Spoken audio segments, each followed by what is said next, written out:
Sarah Martinez smiled politely as the business-class passenger snapped his fingers at her, demanding she fetch his designer luggage from the overhead compartment. The other flight attendants snickered, watching the newbie in her rumpled uniform struggle with the heavy bag. The arrogant pilot had already dismissed her as just another pretty face hired to serve drinks, while passengers treated her like invisible furniture.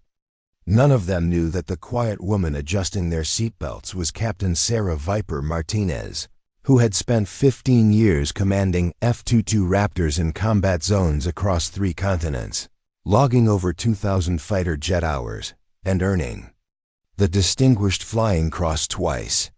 When turbulence hit Flight AS-847 and both pilots collapsed unconscious, leaving 300 passengers plummeting toward the Atlantic Ocean, Sarah's gentle smile vanished as she took control of the Boeing 777 and reminded everyone exactly what a real pilot looks like.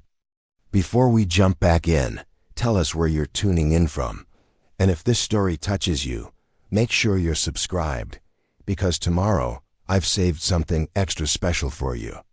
The morning sun cast golden streaks across the polished floors of Miami International Airport's Terminal 3, where Atlantic Sky Airlines operated its busiest hub. The terminal buzzed with the controlled chaos of modern air travel, a symphony of rolling luggage, boarding announcements, and the constant hum of travelers pursuing their destinations.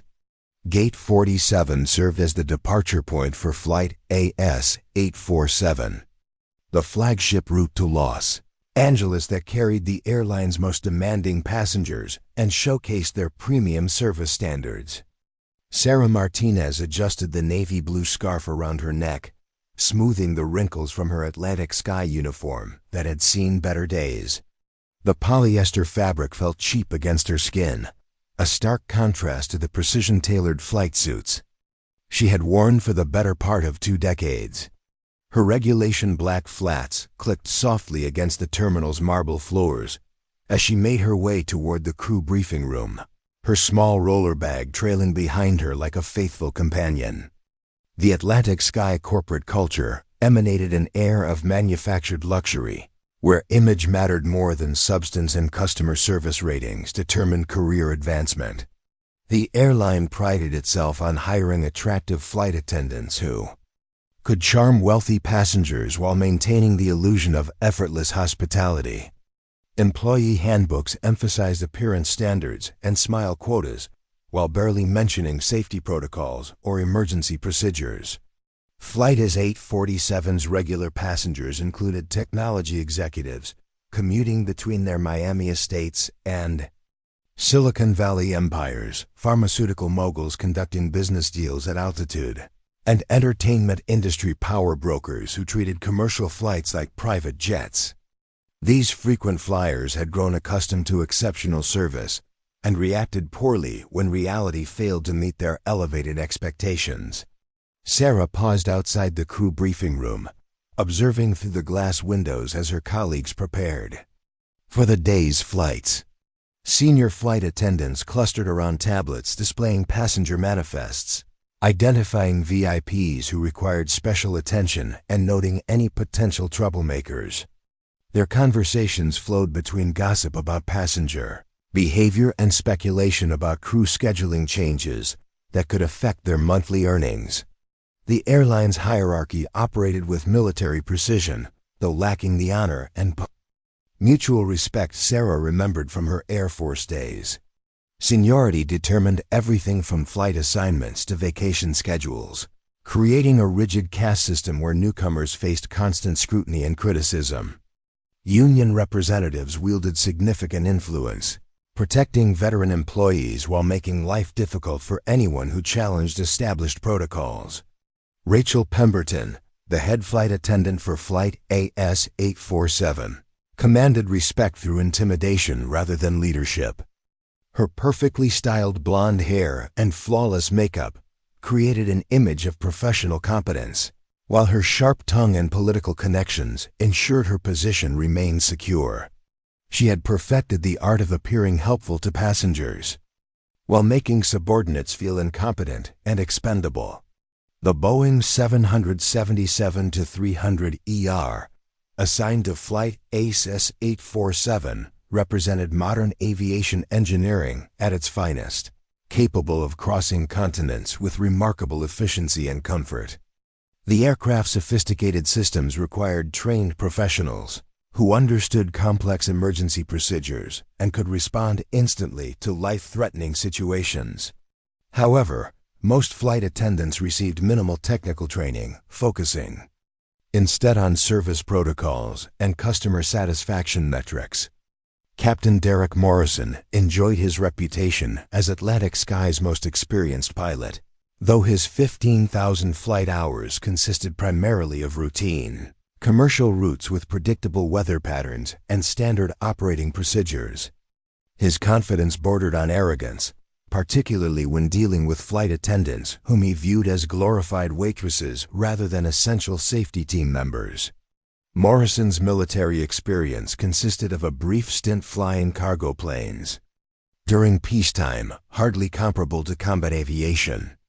Co-pilot Brad Thornton had recently graduated from Atlantic Sky's accelerated training program, designed to address pilot shortages by fast-tracking candidates through abbreviated curricula. His simulator hours exceeded his actual flight time, creating dangerous gaps in real-world experience that became apparent during unexpected situations. Preparing and narrating this story took us a lot of time, so if you are enjoying it, subscribe to our channel. It means a lot to us. Now back to the story. Thornton's youth and eagerness impressed passengers, but concerned veteran mechanics who understood the difference between theoretical knowledge and practical expertise. The passenger manifest for Flight AS 847 read like a directory of American privilege and entitlement. Victoria Chun, founder of a successful app development company, had grown accustomed to first-class treatment that extended far beyond aircraft cabins. Her assistant had called ahead to ensure her preferred meal options, specific beverage brands, and a selection of current magazines would be available throughout the flight. Robert Sterling III inherited his investment banking position along with the family name, viewing commercial aviation as a necessary inconvenience that should cater to his every whim. His previous complaints about flight attendant performance had resulted in disciplinary actions against crew members who failed to anticipate his needs with supernatural precision. Sterling's sense of superiority extended to believing that service workers existed solely for his convenience. Amanda Blackstone represented Hollywood's most demanding celebrities, negotiating multi-million-dollar contracts while maintaining her clients' carefully crafted public images. Her travel requirements included specific seating arrangements, customized catering, and absolute privacy from other passengers who might attempt unauthorized interactions. Blackstone's influence with airline executives made flight attendants nervous about providing anything less than perfection. The social media influencer community had discovered Flight AS 847 as an ideal backdrop for content creation, treating fellow passengers as unwilling participants in their carefully staged travel narratives. Tyler Brooks specialized in luxury, lifestyle content, photographing premium cabin amenities and rating airline services for his millions of followers. His reviews could significantly impact airline reputations, giving him leverage over crew members who feared negative publicity. Jessica Park built her brand around aspirational travel experiences, creating carefully curated content that portrayed her as a sophisticated global citizen. Her expectations for personalized service often exceeded what commercial airlines could reasonably provide, leading to confrontations with flight attendants who couldn't accommodate her increasingly elaborate requests. Park's online influence made her criticism particularly damaging to employee careers. Sarah entered the briefing room as Rachel distributed crew assignments for the day's flights. The head flight attendant's eyes narrowed when she spotted Sarah's slightly wrinkled uniform and regulation-compliant, but unfashionable appearance. In Rachel's world, flight attendants served as visual representations of airline quality, and Sarah's practical approach to grooming fell short of the glamorous image Atlantic Sky preferred to project. Ashley Williams, a 10-year veteran flight attendant, had perfected the art of workplace politics through strategic alliances and careful image management. Her loyalty to Rachel Pemberton ensured favorable scheduling and protection from passenger complaints, while her treatment of newer employees reinforced the existing hierarchy.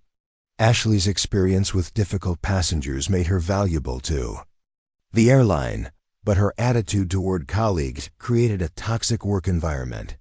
Michael Torres represented the flight attendants union with the fervor of someone who had never worked outside the airline industry. His protection of senior employees often came at the expense of newcomers who lacked political connections and workplace allies.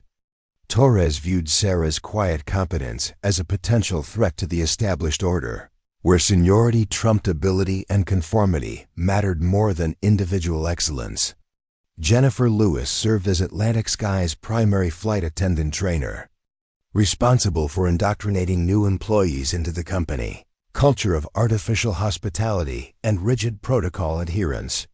Her training programs emphasized appearance standards and passenger psychology, while barely touching on emergency procedures that required genuine expertise. Lewis had never faced a real aviation crisis, making her theoretical knowledge inadequate for life-threatening situations. The crew briefing proceeded with typical corporate efficiency, covering weather conditions, passenger notifications, and service protocols that prioritized revenue generation over safety considerations.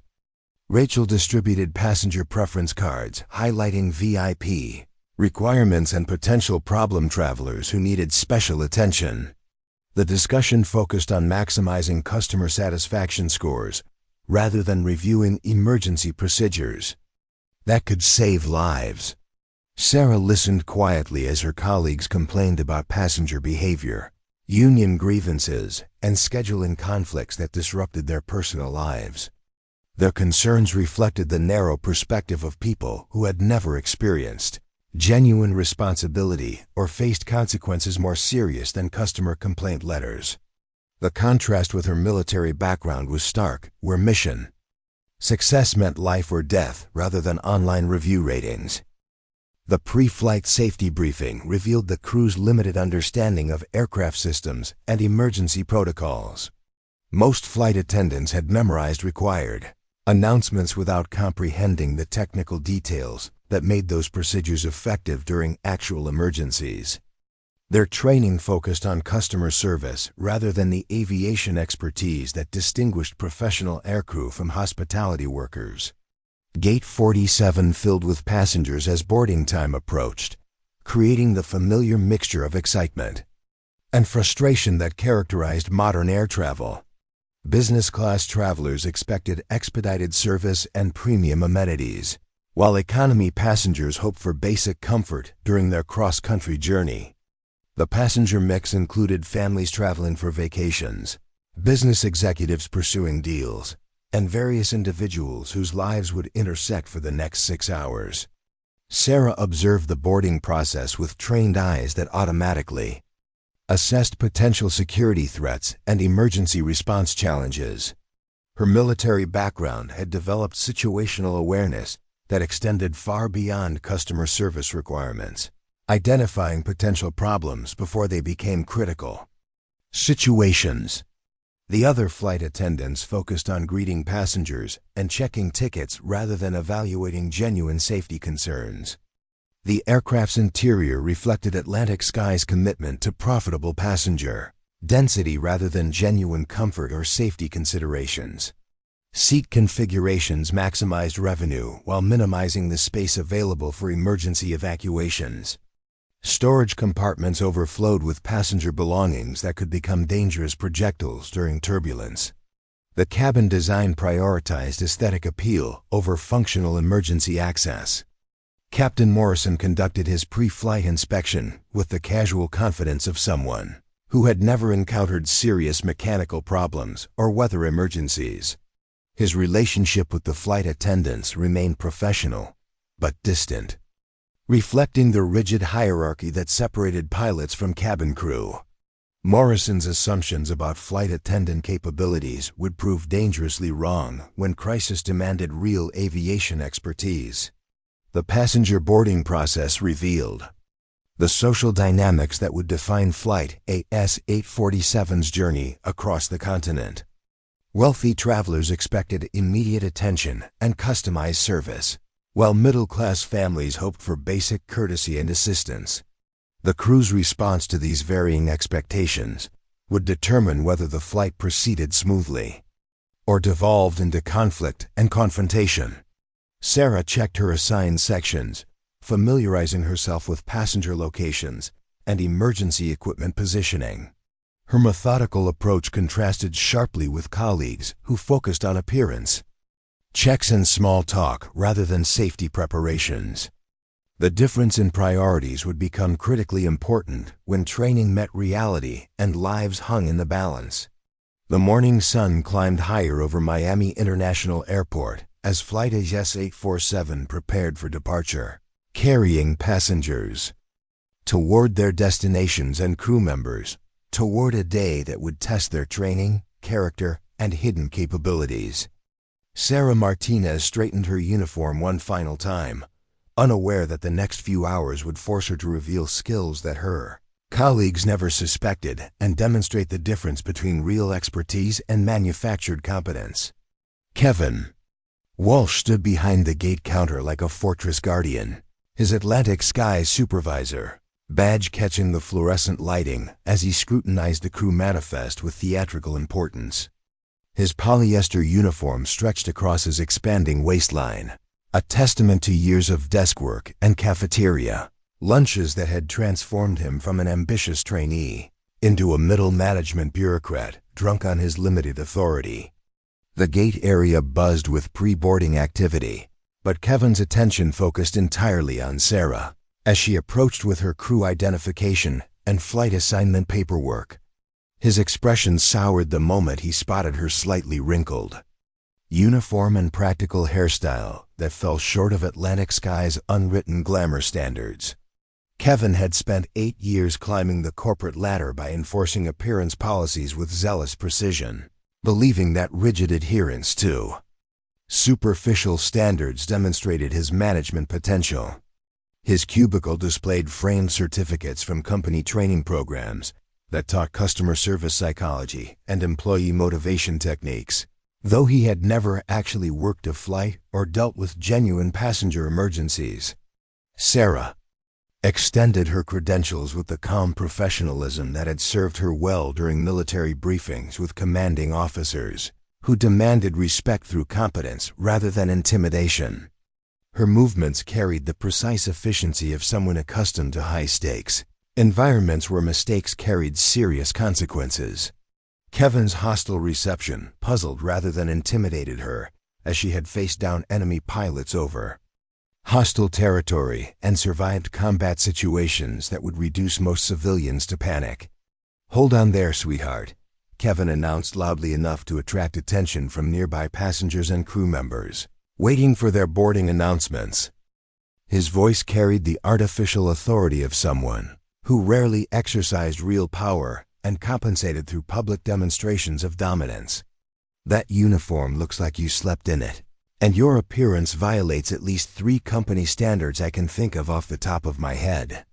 The gate area's ambient noise decreased as travelers turned their attention toward the unfolding confrontation, sensing drama that might provide entertainment during their travel delays. Smartphones emerged from pockets and purses as social media.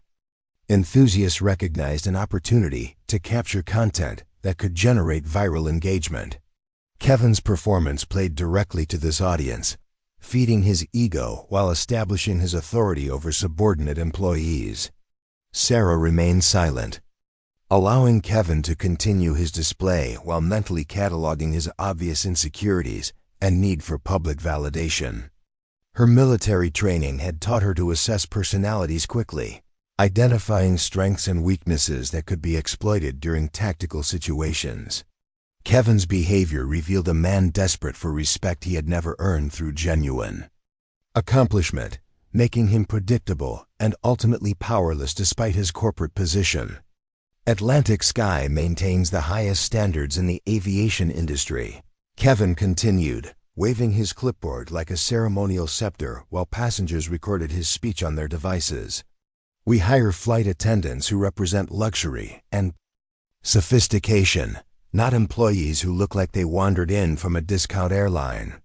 Maybe you should reconsider whether you're really Atlantic Sky material before embarrassing yourself in this company. The watching crowd murmured appreciation for Kevin's performance, interpreting his aggressive posturing as evidence of Atlantic Sky's commitment to excellence, rather than recognizing it as workplace bullying designed to establish dominance through humiliation. Several business travelers nodded approvingly, believing that service industry employees needed firm management to maintain proper standards and customer satisfaction levels. Sarah's personnel file contained commendations that would have impressed Kevin if he had bothered to read beyond her basic biographical information. Her military service record included combat deployments, advanced tactical training, and leadership positions that required split-second decision-making under life-threatening pressure. The contrast between her actual qualifications and Kevin's assumptions about her capabilities would have been laughable if the situation weren't so pathetically predictable.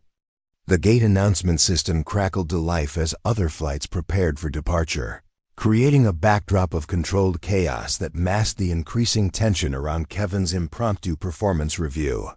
Passengers lined up for priority boarding, while crew members gathered their equipment and prepared for another day of managing customer expectations and corporate policies that often contradicted basic common sense. Kevin's confidence grew as more spectators gathered, feeding his desperate need for validation through public authority displays. His career advancement had stalled years ago due to his inability to inspire genuine respect from subordinates or recognition from superiors, leaving him trapped in a position where his primary satisfaction came from intimidating new employees who couldn't fight back without risking their jobs. Furthermore, Kevin announced while consulting his clipboard with exaggerated importance, "Your personnel records indicate this is only your second month with Atlantic Sky, which means you're still on probationary status and subject to immediate termination for any policy violations or customer complaints. Perhaps you should focus on learning basic service standards before attempting to work our premium routes." The assembled audience absorbed Kevin's words as gospel truth, assuming that his corporate position qualified him to evaluate employee performance and determine career futures. None of them recognized that his actual responsibilities involved scheduling coordination and paperwork processing rather than operational decision-making or staff supervision. His authority existed primarily in his own imagination, supported by a company culture that valued conformity over competence. Sarah's military decorations included commendations for exceptional performance under combat conditions that would have terrified Kevin into catatonic paralysis. Her 15 years of fighter pilot experience encompassed missions over Iraq, Afghanistan, and classified operations that required security clearances Kevin could never obtain. The irony of receiving career advice from someone whose greatest accomplishment involved organizing gate assignments was not lost on her, though she maintained professional composure despite the absurdity. The boarding process continued around them as Kevin prolonged his power display, clearly enjoying the attention and perceived authority that came with publicly disciplining a subordinate. His behavior demonstrated the toxic aspects of corporate hierarchies where position mattered more than performance and image trumped actual capability. Sarah represented everything Kevin feared about competent employees who might expose his own limitations through comparison. Atlantic Sky's corporate culture encouraged this type of intimidation as a management technique, believing that fearful employees would work harder to avoid similar public humiliation. The company's human resources policies protected supervisors who maintained discipline through psychological pressure rather than positive leadership, creating an environment where bullying masqueraded as professional development. Kevin's finale approached as he prepared to deliver what he considered the crushing blow to Sarah's confidence and career prospects. His smile revealed the satisfaction of someone who believed he had successfully established dominance over a potential threat to his position. The watching passengers anticipated the conclusion of this workplace drama, unaware that they were witnessing the persecution of someone whose actual qualifications dwarfed those of her tormentor. "My recommendation," Kevin announced with theatrical finality, "is that you return to the crew quarters, fix your appearance to meet Atlantic Sky standards, and seriously consider whether you're capable of representing this airline's reputation. We'll see if you can handle serving coffee and peanuts before we trust you with anything important." The crowd's murmured approval validated Kevin's performance, while Sarah absorbed his words with the stoic patience of someone who had endured enemy interrogation techniques designed by professionals, far more skilled than amateur corporate bullies. Her silence spoke volumes about her character and self-control, though the observers interpreted it as submission rather than strength. Tyler Brooks positioned himself strategically near the boarding gate with his professional camera equipment and ring lighting setup that transformed the terminal space into his personal content creation studio. His designer luggage bore sponsor logos from luxury travel brands that paid him substantial fees to showcase their products during his carefully orchestrated flight experiences. The irony that someone who made money pretending to be sophisticated had never actually accomplished anything meaningful beyond accumulating social media followers was lost on his audience of aspirational viewers. His Instagram account boasted 3 million followers who lived vicariously through his manufactured lifestyle content, believing that his constant travel and luxury accommodations represented genuine success rather than elaborate marketing theater. Tyler's influence came not from expertise or achievement, but from his ability to make ordinary experiences appear extraordinary through strategic photography and carefully crafted captions that sold fantasy to people desperate for escape from their mundane realities. Sarah walked past Tyler's setup while organizing her crew materials, her practical approach to professional responsibilities contrasting sharply with his performative approach to everything he encountered. Her focus remained on actual job duties, rather than image cultivation, a concept entirely foreign to someone whose entire career depended on maintaining artificial appearances for monetary gain. "Oh my God, everyone, look at this," Tyler announced to his phone camera while pivoting to capture Sarah in his frame without her permission or knowledge. His voice carried the artificial enthusiasm that characterized influencer content, designed to generate engagement through manufactured excitement about mundane situations. "We've got ourselves a real-life comedy show happening at Miami International Airport, and you're about to see exactly why I always upgrade to first class."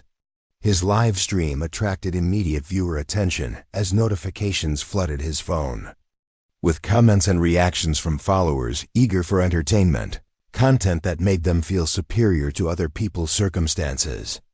Tyler's audience consisted primarily of individuals who found validation through witnessing others' embarrassment, creating a symbiotic relationship between his need for content and their desire for escapist superiority.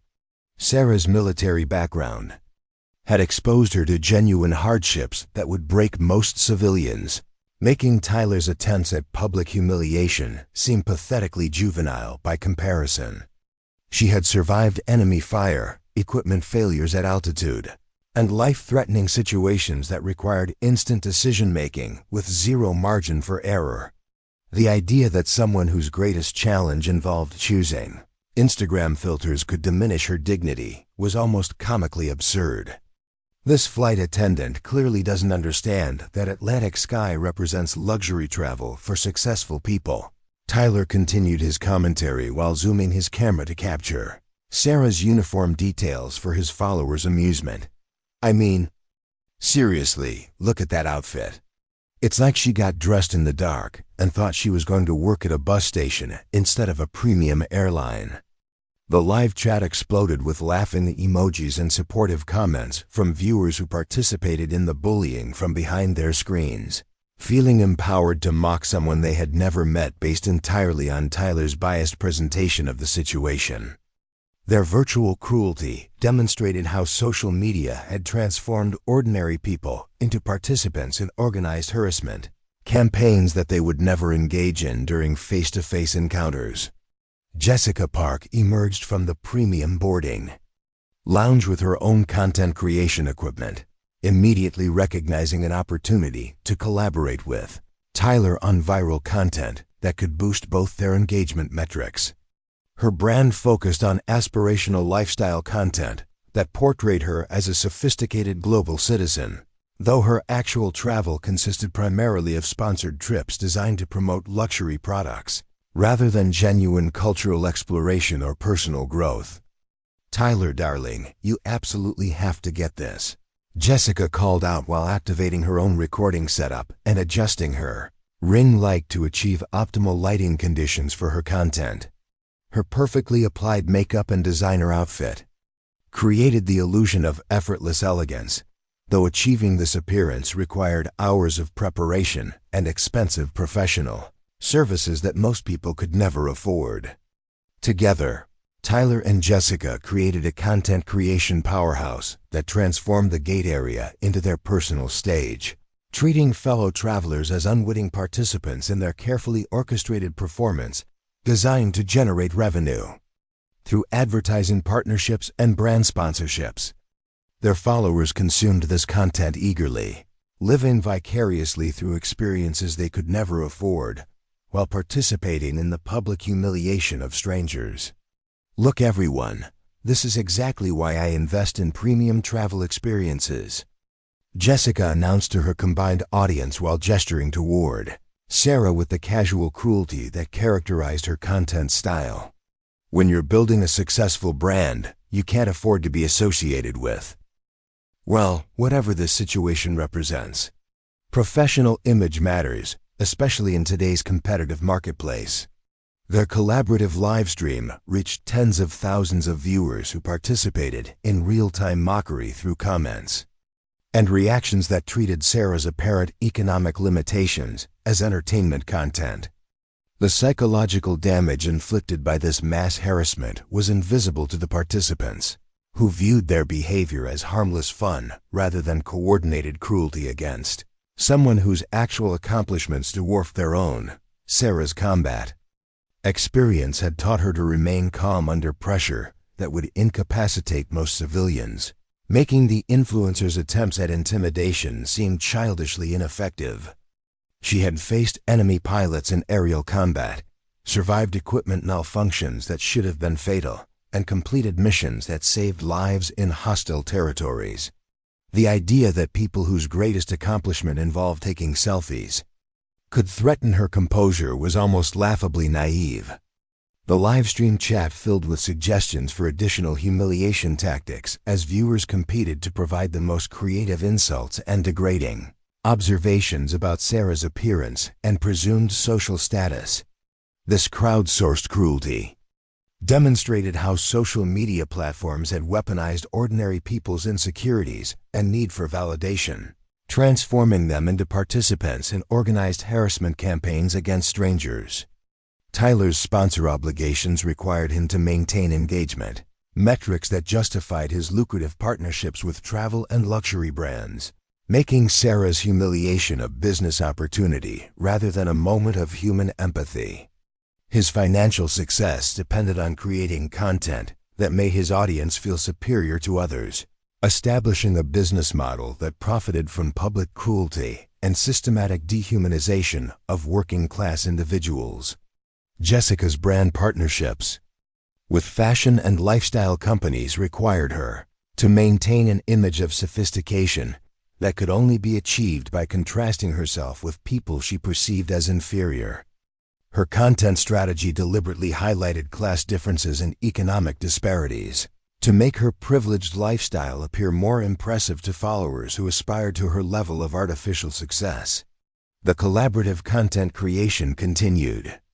As both influencers recognized the viral potential of their coordinated attack on Sarah's dignity and professional reputation. Their combined audience exceeded 5 million followers who participated in real-time harassment while believing they were simply enjoying entertainment content rather than engaging in organized psychological warfare against an innocent individual. Sarah's personnel file contained security clearances and commendations that would have impressed anyone who took the time to examine her actual qualifications rather than making assumptions based on superficial appearances. Her military service included classified operations that required psychological resilience far beyond anything these amateur content creators could comprehend, making their attack seem pathetically ineffective by comparison. The gate area transformed into impromptu theater where privileged individuals performed their superiority for virtual audiences who lived vicariously through content that made them feel better about their own limitations and failures.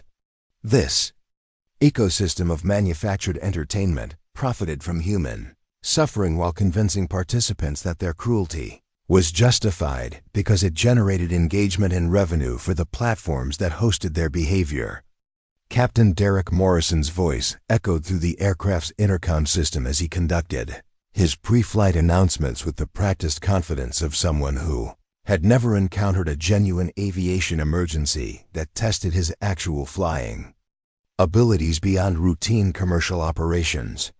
His 15,000 flight hours impressed passengers who didn't understand the difference between accumulating experience through repetitive tasks and developing genuine expertise through challenging situations that required advanced skills and judgment. His military service consisted of flying cargo planes during peacetime deployments that involved predictable routes and standard procedures rather than combat operations that demanded split-second decision-making under life-threatening pressure. The contrast between his background and Sarah's actual combat experience would become critically important when crisis demanded real aviation expertise rather than theoretical knowledge and routine competence.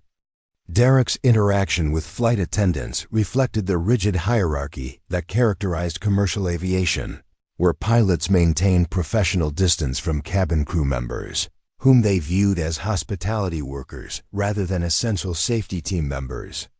His assumptions about flight attendant capabilities were based on limited understanding of their training and background rather than individual assessment of their actual qualifications and experience. The cockpit briefing proceeded with standard efficiency as Derek reviewed weather conditions, flight plans, and routine procedures that governed commercial aviation operations. His confidence in his abilities was well-founded within the narrow parameters of normal flight operations, had never been tested by genuine emergencies that required exceptional skill and judgment under extreme pressure.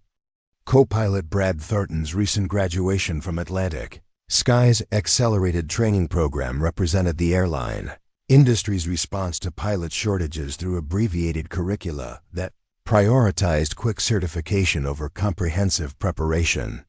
His simulator hours exceeded his actual flight time, creating dangerous knowledge gaps that became apparent only during unexpected situations that required real-world experience rather than theoretical understanding. Brad's enthusiasm and eagerness to learn impressed Derek, who remembered his own early career challenges and appreciated having a co-pilot who followed instructions without questioning established procedures. Their working relationship functioned smoothly during routine operations, but had never been tested by crises that demanded innovative thinking and exceptional airmanship beyond standard operating procedures. The aircraft's sophisticated systems required trained professionals who understood complex emergency procedures and could respond instantly to life-threatening situations that exceeded normal training parameters. However, most commercial pilots had limited experience with genuine emergencies, focusing instead on routine operations that followed predictable patterns and established protocols.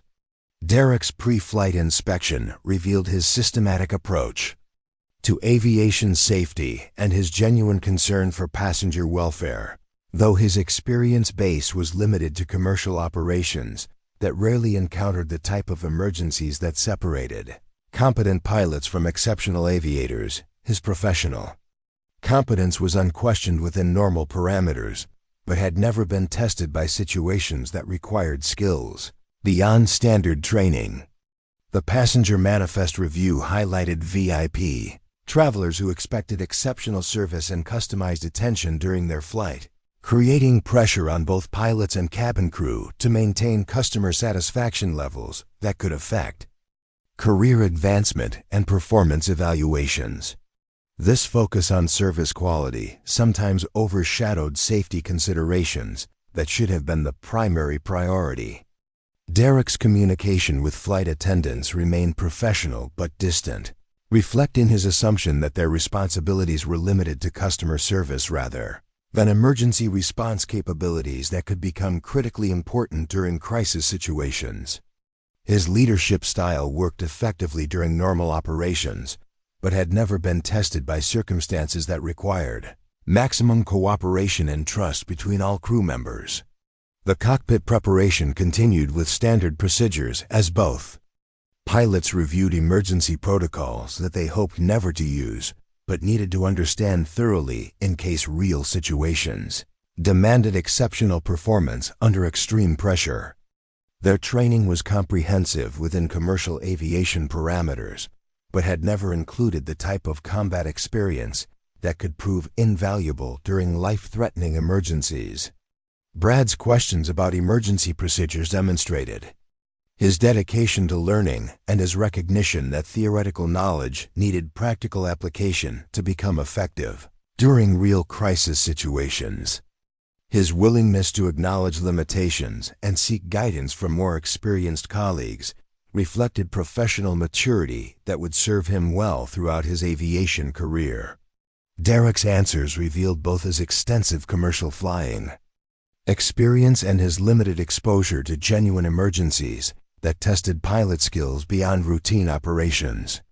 His knowledge was solid within normal parameters, but had never been challenged by situations that required exceptional airmanship and innovative problem-solving under extreme pressure. The pre-flight briefing concluded with standard procedures. As both pilots prepared to welcome passengers aboard and begin another routine flight across the continent, unaware that the next few hours would test their abilities far beyond anything their training had prepared them to handle. Patricia Hammond's corner office overlooked Miami International Airport's main terminal, providing her with a commanding view of the Atlantic Sky operations that she supervised with the methodical precision of someone who had spent 12 years climbing the corporate hierarchy through strategic alliance building and careful image management. Her walls displayed framed certificates from management training programs and customer service excellence awards that represented her dedication to company policies rather than innovative leadership or employee development. Her desk contained employee files organized with color-coded efficiency, including Sarah's personnel folder that she had been reviewing since Kevin Walsh's morning report about the new flight attendants' appearance standards violations. Patricia's management philosophy centered on maintaining Atlantic Sky's reputation through strict adherence to company policies and appearance standards that she believed were essential to customer satisfaction and brand protection. The airline industry's competitive environment demanded constant attention to customer perception and service quality metrics that determined market share and revenue growth, making Patricia's focus on employee appearance and behavior an integral part of Atlantic Sky's business strategy. Her role required balancing operational efficiency with customer satisfaction, while managing a diverse workforce that often challenged her authority and questioned her decisions. Patricia's own career advancement had been achieved through careful conformity to corporate expectations and systematic elimination of potential rivals who threatened her position or challenged her management style. Her success came not from innovative leadership or exceptional performance, but from her ability to navigate office politics and maintain favor with senior executives who valued loyalty over competence. Sarah's file contained basic biographical information and training records that Patricia had reviewed with the superficial attention she devoted to all new employee documentation. Her assessment focused on appearance standards and customer service potential rather than the comprehensive background investigation that would have revealed Sarah's extraordinary qualifications and military experience. The corporate culture at Atlantic Sky encouraged managers like Patricia to maintain discipline through systematic intimidation and public correction of employee behavior that failed to meet company standards. This management approach was supposed to create motivated employees who would exceed customer expectations through fear of consequences rather than genuine commitment to service excellence. Patricia's telephone conversation with Kevin Walsh had reinforced her concerns about Sarah's suitability for Atlantic Sky's premium service standards and her potential impact on customer satisfaction scores that affected departmental performance evaluations. Kevin's report about Sarah's appearance violations and apparent lack of professional polish had convinced Patricia that immediate intervention was necessary to prevent customer complaints. The morning's operational briefing had included passenger feedback reports that emphasized the importance of flight attendant appearance and behavior in determining customer loyalty and repeat business rates. These metrics drove management decisions about employee retention and advancement opportunities, making Patricia's focus on image control a critical business function rather than personal preference. Patricia's management training had emphasized the importance of swift action when employee behavior threatened company reputation or customer satisfaction levels. Her corporate handbook contained specific procedures for addressing appearance violations and performance deficiencies that could affect Atlantic Sky's competitive position in the luxury travel market. The decision to intervene personally in Sarah's situation reflected Patricia's belief that direct managerial involvement was necessary to address serious policy violations and prevent escalation into customer complaints that could damage her departmental performance ratings. Her approach combined corporate authority with personal intimidation, designed to ensure compliance and prevent future violations. Patricia's preparation for the confrontation included reviewing company policies and precedent cases that supported her authority to impose disciplinary action and appearance corrections. Her legal training from the company's human resources department had taught her to document violations thoroughly and maintain professional demeanor, while delivering potentially career-threatening consequences. The walk from her office to the gate area provided Patricia with time to rehearse her approach and consider the public relations implications of disciplining an employee in full view of passengers and crew members who might interpret her actions as either necessary enforcement or inappropriate harassment, depending on their perspective and understanding of the situation. Patricia's arrival at Gate 47 drew immediate attention from passengers and crew members who recognized her supervisory status and anticipated witnessing a significant confrontation between management and subordinate employees. Her reputation for strict enforcement and public discipline made her appearances at operational areas noteworthy events that often resulted in employee terminations or transfers. Sarah Martinez, Patricia announced with the authoritative tone that had served her well during countless employee discipline sessions throughout her management career. Her voice carried across the gate area with sufficient volume to ensure that passengers and crew members could observe her exercise of corporate authority and understand the consequences of policy violations. Sarah's military training had prepared her for confrontations with authority figures who used position rather than competence to establish dominance over subordinates, making Patricia's approach seem familiar and predictable rather than intimidating or threatening. Her experience with commanding officers who demanded respect through accomplishment rather than title gave her perspective on Patricia's obvious insecurities and need for public validation. Your appearance and behavior this morning have been reported as violating multiple Atlantic Sky standards for employee conduct and professional presentation, Patricia continued while consulting her clipboard, with theatrical importance designed to emphasize her authority and Sarah's subordinate status. These violations reflect poorly on your training, your commitment to company values, and your suitability for continued employment. The assembled audience absorbed Patricia's words as authoritative judgment from someone qualified to evaluate employee performance and determine career futures, unaware that her actual expertise was limited to policy interpretation rather than operational knowledge or genuine leadership capability.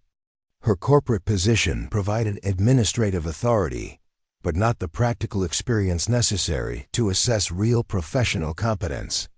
Patricia's comprehensive critique covered appearance standards, attitude problems, and behavioral deficiencies that she claimed to have observed during her brief interaction with Sarah, demonstrating her ability to identify numerous violations and performance issues within minimal contact time. Her efficiency in finding fault reflected years of practice in employee criticism rather than genuine assessment of actual capabilities or potential. The public nature of Patricia's discipline session served multiple purposes within Atlantic Sky's corporate culture, including demonstrating management authority, establishing consequences for policy violations, and creating fear among other employees who might consider challenging company standards or questioning established procedures. This systematic intimidation maintained order through psychological pressure rather than positive leadership. Victoria Chun swept through the first-class cabin with the commanding presence of someone accustomed to reshaping reality through sheer force of will and unlimited financial resources. Her technology empire had generated billions in revenue by revolutionizing how people interacted with digital interfaces, making her one of Silicon Valley's most influential executives and a frequent traveler who expected airlines to cater to her every requirement with military precision. The diamond-encrusted smartwatch on her wrist monitored everything from her heart rate to her stock portfolio, while her custom-tailored business suit projected an image of effortless success that had been carefully cultivated through years of public relations management. Her assistant had contacted Atlantic Sky 3 days in advance to arrange specific seating configurations, dietary accommodations, and privacy requirements that reflected Victoria's status as a premium customer whose satisfaction could influence the airline's reputation among other high-net-worth travelers. These arrangements included temperature control preferences, lighting adjustments, and communication protocols that ensured her flight experience would meet the exacting standards she had established for all aspects of her carefully orchestrated life. Victoria's travel requirements extended far beyond basic transportation, encompassing a comprehensive support system that treated her flight as a mobile office where billion-dollar decisions could be made while crossing the continent at 35,000 feet. Her expectations included seamless technology integration, gourmet catering options, and absolute privacy from other passengers who might attempt to leverage proximity for business networking or social media content creation. The first-class cabin represented Atlantic Sky's commitment to luxury service that justified premium pricing and attracted wealthy customers who viewed air travel as an extension of their executive lifestyle rather than mere transportation between destinations. Every detail from seat materials to lighting design had been selected to create an environment that reinforced passengers' sense of importance and exclusivity while generating maximum revenue per square foot of aircraft space. Sarah entered the first-class section to conduct pre-flight safety checks and passenger assistance, her practical approach to professional responsibilities immediately contrasting with the theatrical opulence that surrounded Victoria's carefully staged travel experience. Her military background had taught her to focus on essential functions rather than superficial presentations, making her immune to intimidation tactics that relied on displays of wealth and social status rather than genuine authority or expertise. Victoria's initial assessment of Sarah focused entirely on appearance and demeanor, applying the same ruthless evaluation criteria she used when hiring employees for her technology companies, where image and cultural fit often mattered more than actual competence or innovative thinking. Her success had been built on surrounding herself with people who reinforced her worldview and supported her decisions without challenging her assumptions or questioning her judgment. "Excuse me," Victoria announced with the tone of someone accustomed to immediate compliance from service industry workers whose livelihood depended on maintaining customer satisfaction scores. Her voice carried the artificial authority of inherited privilege combined with earned wealth, creating a potent mixture of entitlement that had served her well during countless business negotiations and social interactions, where power dynamics determined outcomes. Sarah approached Victoria's seat with professional courtesy, prepared to address whatever legitimate travel needs or safety concerns might require attention during the pre-flight preparation period. Her experience with demanding personalities included military commanders, foreign dignitaries, and government officials whose authority was based on genuine responsibility rather than financial success, giving her perspective on the difference between earned respect and purchased deference. "I specifically requested that Atlantic Sky provide their most experienced and professional flight attendants for this route," Victoria continued while gesturing dismissively towards Sarah's uniform and general appearance. "What I'm seeing here suggests that someone made a serious error in crew assignment, and I want this situation corrected immediately before we waste any more time on substandard service." The surrounding first-class passengers turned their attention toward the unfolding confrontation, recognizing an opportunity to witness Victoria Chun exercise the type of executive authority that had made her famous in business circles and notorious among service industry workers who struggled to meet her impossible standards. Their smartphones emerged discreetly as they prepared to document whatever dramatic confrontation might develop between privilege and working-class dignity. Victoria's complaint history with Atlantic Sky included multiple incidents where flight attendants had failed to anticipate her needs with supernatural precision, resulting in formal complaints that had damaged careers and influenced company policies regarding VIP passenger management. Her influence extended far beyond individual flights, affecting systemic changes in how airlines approached customer service for high-value travelers who could impact reputation and revenue through social media criticism. Sarah's military service record included interactions with foreign heads of state, NATO commanders, and Pentagon officials whose genuine authority dwarfed Victoria's corporate influence, making the technology executives' attempts at intimidation seem almost comically ineffective by comparison. Her experience with real power had taught her to distinguish between legitimate leadership and manufactured authority based on wealth accumulation rather than actual accomplishment. Furthermore, Victoria announced while consulting her diamond-studded phone to review the extensive preference documentation her assistant had submitted to Atlantic Sky's customer service department, "I was assured that this flight would maintain the standards I've come to expect from premium airlines that understand the value of executive-level service and discretionary passenger loyalty."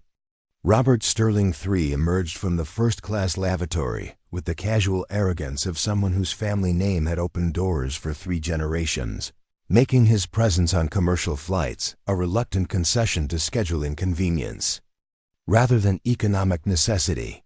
His investment banking career had been launched through family connections that provided access to exclusive deals and insider information, allowing him to accumulate wealth without developing the character that typically accompanied genuine achievement. His handmade Italian shoes clicked against the aircraft flooring as he returned to his seat, immediately assessing the situation between Victoria and Sarah with the predatory instincts that had served him well during hostile corporate takeovers and leveraged buyouts that destroyed companies while generating massive profits for his clients. Sterling's worldview divided humanity into winners and losers, with service industry workers occupying the bottom tier of his social hierarchy. "Victoria, darling, "What seems to be the problem here?" Sterling inquired with the patronizing tone he typically reserved for junior employees and social inferiors who required his attention for reasons beyond their control. His voice carried the casual cruelty that characterized old money families, who had never experienced genuine hardship or questioned their right to treat others as disposable commodities. Victoria's explanation of her service concerns provided Sterling with an opportunity to demonstrate his own authority while supporting a fellow member of America's financial elite against someone whose economic status made her unworthy of basic human dignity. His participation in the humiliation served multiple purposes, including social bonding with Victoria and public demonstration of his superiority over working-class individuals. "This is exactly why I maintain private jet ownership," Sterling announced loudly enough to ensure that other passengers could appreciate his wealth and status while witnessing his treatment of someone he considered socially inferior. Commercial aviation has become dominated by people who simply don't understand the standards that successful individuals require when conducting business at altitude. Amanda Blackstone looked up from her legal documents with the sharp attention of someone whose career depended on identifying power dynamics and exploiting them for her client's advantage in Hollywood's ruthlessly competitive entertainment industry. Her representation of A-list celebrities had taught her to recognize moments when public perception could be influenced through carefully orchestrated demonstrations of authority and status that reinforced existing social hierarchies. "Oh my goodness, you're absolutely right," Amanda interjected while gathering her designer accessories and preparing to join the coordinated attack on Sarah's dignity and professional reputation. Her voice carried the calculated enthusiasm that characterized her client interactions, where every conversation served strategic purposes beyond mere social politeness or genuine human connection. The first-class cabin transformed into an impromptu theater where America's elite performed their superiority for an audience of fellow travelers who served as witnesses to their wealth, influence, and social dominance over service industry workers, whose economic circumstances made them vulnerable to systematic abuse and public humiliation, designed to reinforce existing power structures. Sarah's combat experience had included surviving behind enemy lines where capture meant torture and death, making the current situation seem almost absurdly trivial by comparison to genuine life-threatening challenges that had tested her courage and resilience under conditions that would have broken most civilians within hours of exposure to real danger and physical hardship. Victoria's smartphone captured high-definition video of the confrontation, while she provided running commentary for her social media followers who participated in real-time mockery through comments and reactions that demonstrated how wealthy individuals could weaponize their platforms to destroy working-class people's reputations and employment prospects through coordinated harassment campaigns. This is exactly what happens when airlines prioritize cost-cutting over customer experience, Victoria announced to her camera while zooming in on Sarah's uniform and professional demeanor. "Premium passengers deserve service that reflects our investment in luxury travel, not whatever bargain basement hiring decisions led to this situation." Sterling's contribution to the social media content included detailed criticism of Sarah's appearance, communication style, and apparent lack of sophistication that he claimed was inappropriate for first-class service on routes that attracted high-net-worth passengers who expected excellence in every aspect of their travel experience. Amanda's legal background provided her with sophisticated language for describing Sarah's alleged deficiencies while avoiding explicit statements that could create liability exposure for the participants in what had become a coordinated attack on someone whose actual qualifications remained unknown to her tormentors.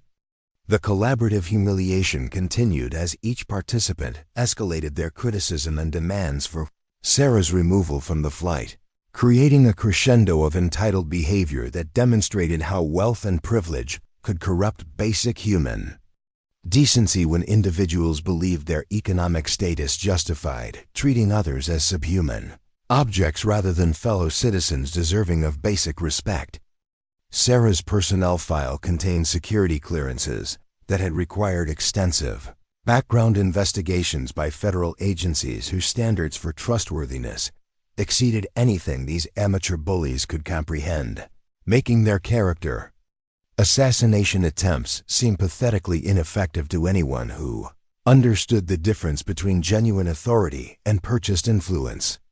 The first-class passengers' behavior reflected broader social problems, where economic inequality had created a culture of dehumanization that allowed wealthy individuals to treat service workers as entertainment rather than human beings whose dignity deserved protection regardless of their employment status or financial circumstances. Victoria's final demand for Sarah's immediate replacement demonstrated the toxic combination of privilege and entitlement that had corrupted her character despite her professional success and technological innovations that had genuinely improved millions of people's lives through creative problem-solving and entrepreneurial risk-taking. Mitchell Goldman's voice boomed across the cabin with the authority of someone whose pharmaceutical empire had generated billions in revenue while navigating complex regulatory environments and international markets that required exceptional strategic thinking and political sophistication. His presence on Flight AS-847 represented a brief interruption in his carefully orchestrated schedule of merger negotiations, regulatory hearings, and board meetings that determined the fate of companies and the livelihoods of thousands of employees.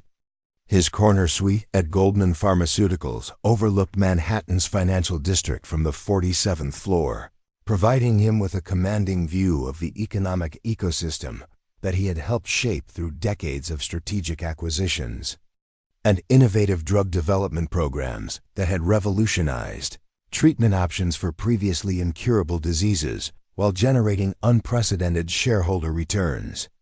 Goldman's reputation in pharmaceutical circles was built on his ability to identify promising research opportunities and transform them into profitable products through efficient manufacturing processes and aggressive marketing campaigns that maximized market penetration while minimizing regulatory exposure and competitive threats from rival companies.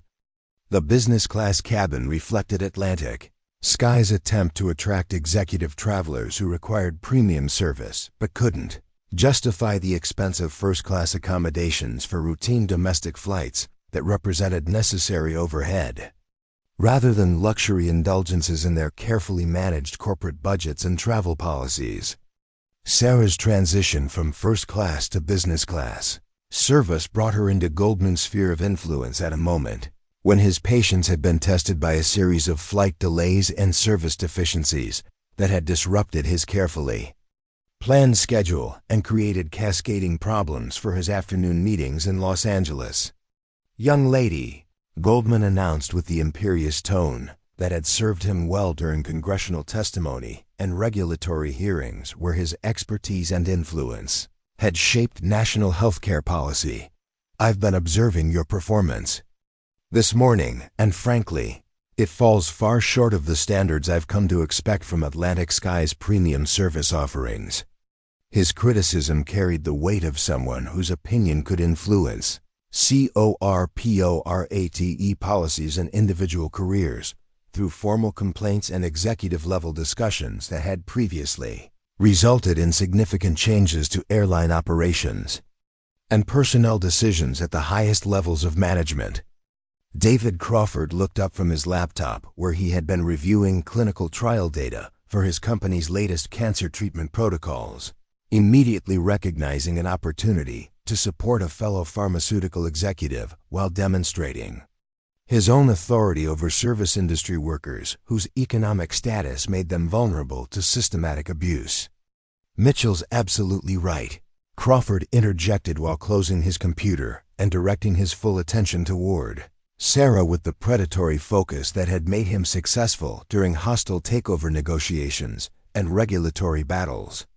"This level of service is completely unacceptable for business travelers who depend on professional excellence during critical travel periods. The business class section filled with murmured agreement from other executive passengers who interpreted Goldman and Crawford's criticism as evidence of justified standards rather than recognizing it as coordinated bullying designed to establish dominance through public humiliation of someone they perceived as socially inferior. Goldman's detailed critique covered everything from Sarah's posture and communication style to her apparent lack of sophisticated understanding about executive travel requirements and customer service protocols that distinguished premium airlines from budget carriers that attracted price-sensitive passengers rather than quality-conscious business travelers.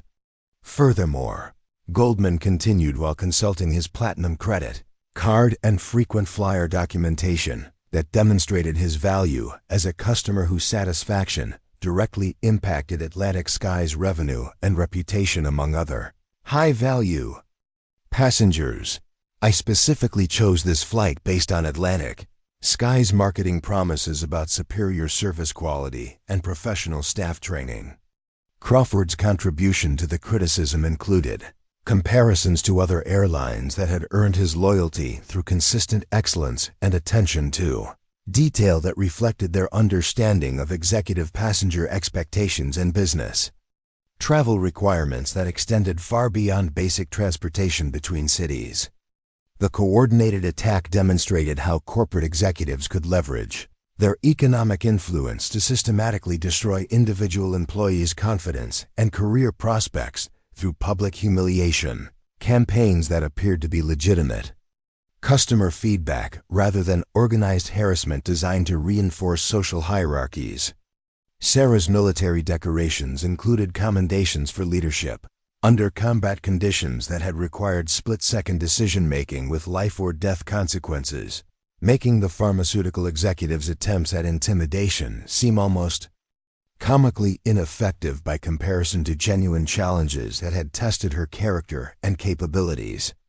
Goldman's smartphone emerged as he prepared to document Sarah's alleged deficiencies for social media distribution and formal complaint submission to Atlantic Sky's customer service department, where his influence as a premium passenger could result in disciplinary action and potential termination for employees who failed to meet his impossible standards. This is exactly the type of service degradation that's destroying the airline industry, Goldman announced to his camera while providing running commentary about Sarah's appearance and professional demeanor for his business network followers, who participated in real-time criticism through comments and reactions. Crawford's participation in the social media documentation included detailed analysis of Sarah's communication failures and apparent lack of sophistication that he claimed was inappropriate for routes that attracted successful business travelers who expected excellence in every aspect of their premium travel experience. The business class passengers' behavior reflected the toxic culture that had developed among America's corporate elite, where economic success was interpreted as justification for treating service workers as subhuman entertainment rather than fellow citizens whose dignity deserved protection regardless of their employment status or financial circumstances. Goldman's final ultimatum demanded Sarah's immediate replacement with a flight attendant whose training and experience were appropriate for serving passengers, whose business success had earned them the right to expect superior service quality and professional competence that reflected their investment in premium travel accommodations. Ashley Williams positioned herself strategically near the galley area where she could observe Sarah's interactions with passengers while maintaining the appearance of productive work that would satisfy supervisory oversight and performance evaluation criteria.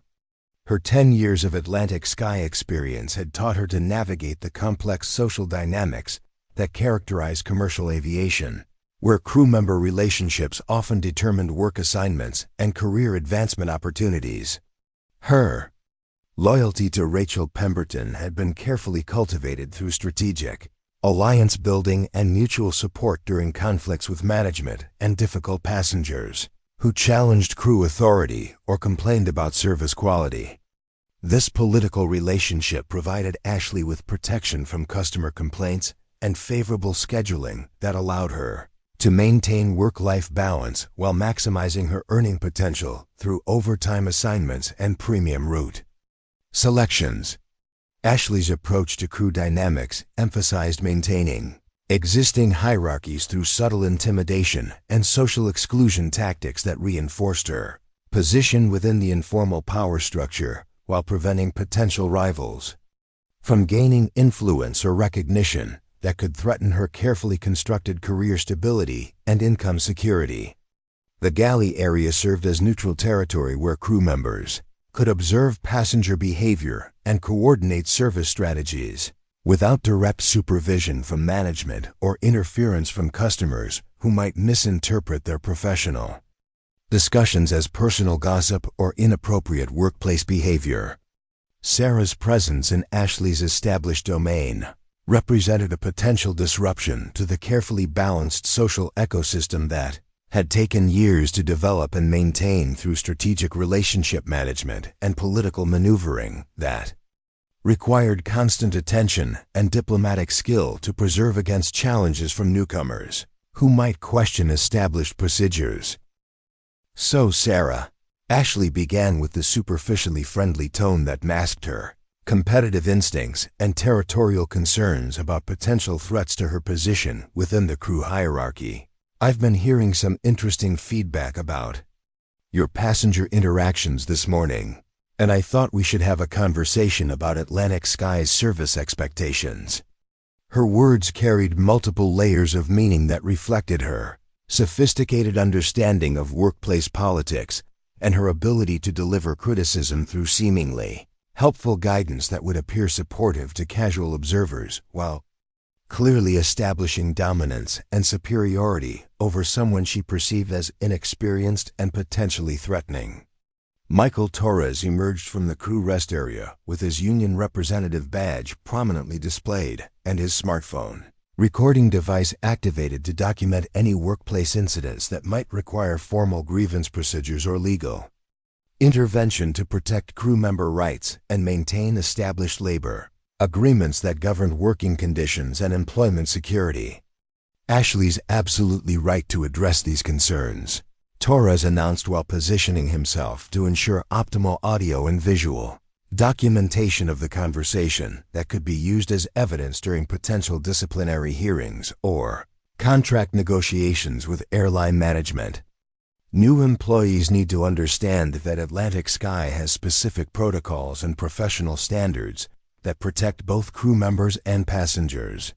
His participation in the confrontation served multiple purposes within the airline's complex labor relations environment, including demonstrating union solidarity with senior employees while establishing his authority over newcomers who might challenge existing power structures or question established procedures that had been negotiated. Through years of collective bargaining, Jennifer Lewis approached the group with her training materials and evaluation forms that documented new employee performance during probationary periods, when termination could be accomplished without extensive documentation or formal disciplinary procedures that protected more experienced workers through union contracts and company policies. This is exactly the type of situation I address during orientation programs, Lewis interjected while consulting her clipboard and performance evaluation criteria that would determine Sarah's continued employment with Atlantic Sky. Professional appearance and customer service excellence are fundamental requirements that cannot be compromised, regardless of individual circumstances or personal backgrounds. The three senior crew members created a formidable coalition that represented different aspects of Atlantic Sky's organizational structure, including operational experience, union representation, and training authority that could influence Sarah's career prospects through formal and informal channels that determined advancement opportunities and job security. Ashley's detailed criticism covered Sarah's interactions with first-class and business-class passengers, focusing on communication failures and appearance deficiencies that allegedly violated company standards, and created negative impressions. Among premium customers whose satisfaction directly impacted crew performance evaluations and revenue generation. Torres's contribution included references to union grievances and customer complaints that had previously resulted in disciplinary action against crew members who failed to meet Atlantic Sky's service standards, emphasizing the potential consequences of continued performance deficiencies that could affect employment status and career advancement opportunities. Lewis's evaluation focused on training deficiencies and knowledge gaps that she claimed to have identified during her observation of Sarah's work performance, suggesting additional remedial instruction and extended probationary supervision that would delay advancement opportunities and create permanent documentation of alleged competency problems. The coordinated criticism demonstrated how workplace hierarchies could be weaponized to eliminate potential threats through systematic harassment, disguised as professional development and quality assurance that appeared legitimate to external observers while serving the personal interests of established employees who felt threatened by newcomers. Sarah's military background had included leadership positions, where she was responsible for training and supervising personnel whose mistakes could result in mission failure and loss of life, making the current criticism seem almost absurdly trivial by comparison to genuine professional responsibilities that had tested her competence under conditions where theoretical knowledge had to be transformed into effective action. The crew area confrontation continued as each participant escalated their criticism and demands for corrective action that would establish their authority over Sarah while protecting their own positions within the airline's competitive employment environment, where individual success often required undermining potential rivals through political maneuvering and character assassination. Ashley's final recommendations included extended probationary supervision and additional training requirements that would delay Sarah's advancement opportunities while creating permanent documentation of alleged performance deficiencies that could be used to justify future disciplinary action or termination if she continued to be perceived as a threat to established crew dynamics. Torres's documentation of the incident would become part of Sarah's permanent employment record, creating a paper trail that could be referenced during future performance evaluations and disciplinary procedures that might determine her long-term career prospects with Atlantic Sky and potentially other airlines that conducted background investigations for hiring purposes. Lewis's training assessment would require Sarah to complete additional orientation programs and competency demonstrations that would consume her personal time, while reinforcing the message that her current knowledge and skills were inadequate for Atlantic Sky's service standards and professional expectations. Flight AS 847 ascended through 37,000 feet with the smooth efficiency that characterized modern commercial aviation, its passengers settling into their cross-country journey while reviewing business documents, streaming entertainment content, and enjoying the premium service that justified Atlantic Sky's reputation among discerning travelers who expected excellence at altitude. The cabin atmosphere reflected the comfortable routine of experienced flyers who had transformed air travel into a productive extension of their professional lives rather than the adventure it had represented for previous generations. Captain Derek Morrison monitored the aircraft systems with the practiced attention that had earned him recognition as one of Atlantic Sky's most reliable pilots, his instrument scans revealing normal parameters and favorable weather conditions that promised an uneventful flight across the continental United States. His 15,000 hours of commercial flying experience had taught him to appreciate routine operations where advanced technology and careful planning eliminated most variables that could threaten passenger safety or schedule adherence. Co-pilot Brad Thornton reviewed their flight plan and communication protocols with the enthusiasm of someone still discovering the intricacies of commercial aviation after his recent graduation from Atlantic Sky's accelerated training program. His simulator preparation had been comprehensive, but real-world flying continued to reveal nuances and subtleties that could only be learned through actual experience at the controls of sophisticated aircraft systems. The passenger cabin hummed, with quiet conversations and the ambient sounds of pressurized flight as travelers pursued their individual activities while Sarah continued her service duties with professional competence, despite the systematic harassment she had endured during the boarding process and initial flight phases. Her military training had prepared her for far worse treatment than petty civilian bullying, making her tormentor's behavior seem childishly ineffective by comparison. The first indication of trouble manifested as subtle vibrations in the aircraft, structure that experienced pilots might dismiss as routine turbulence or minor engine variations within normal operating parameters. Derek's initial assessment suggested atmospheric disturbances that were common during transcontinental flights, particularly when crossing weather systems that created updrafts and downdrafts affecting aircraft stability without threatening passenger safety. Brad's instruments displayed readings that remained within acceptable ranges, despite the increasing frequency of vibrations that seemed to originate from the aircraft's propulsion systems rather than external atmospheric conditions. His training had covered numerous scenarios involving engine anomalies, but the current situation didn't match any specific emergency procedures he had practiced during simulator sessions or classroom instruction. The passenger cabin remained peaceful as travelers continued their activities, without recognizing the subtle signs that trained aircrew members were beginning to notice through their enhanced sensitivity to aircraft behavior and system performance.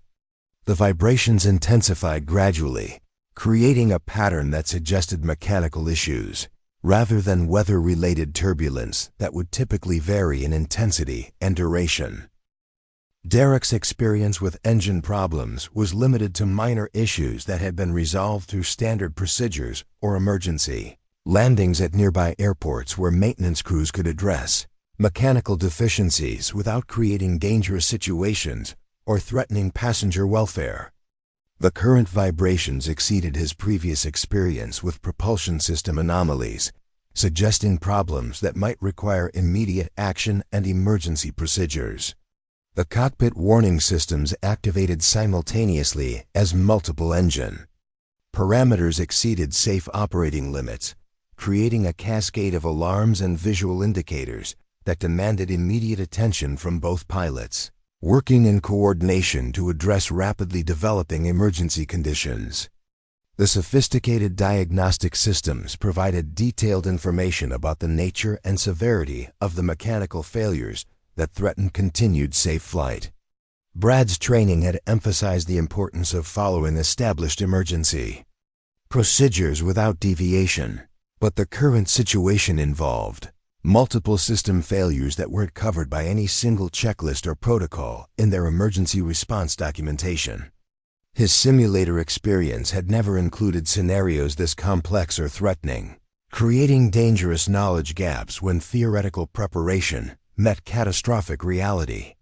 Derek's initial response followed standard protocols for engine problems, including power adjustments and system diagnostics, designed to isolate the source of mechanical difficulties and determine whether continued flight was possible or immediate emergency landing procedures were necessary to protect passenger safety.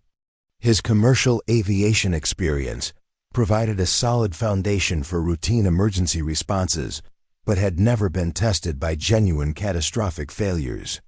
The aircraft's behavior deteriorated rapidly as additional warning systems activated, and engine performance continued to degrade beyond acceptable limits, creating a situation that exceeded both pilots' training and experience while demanding immediate decisions that could determine whether 300 passengers would survive the next few minutes of flight time.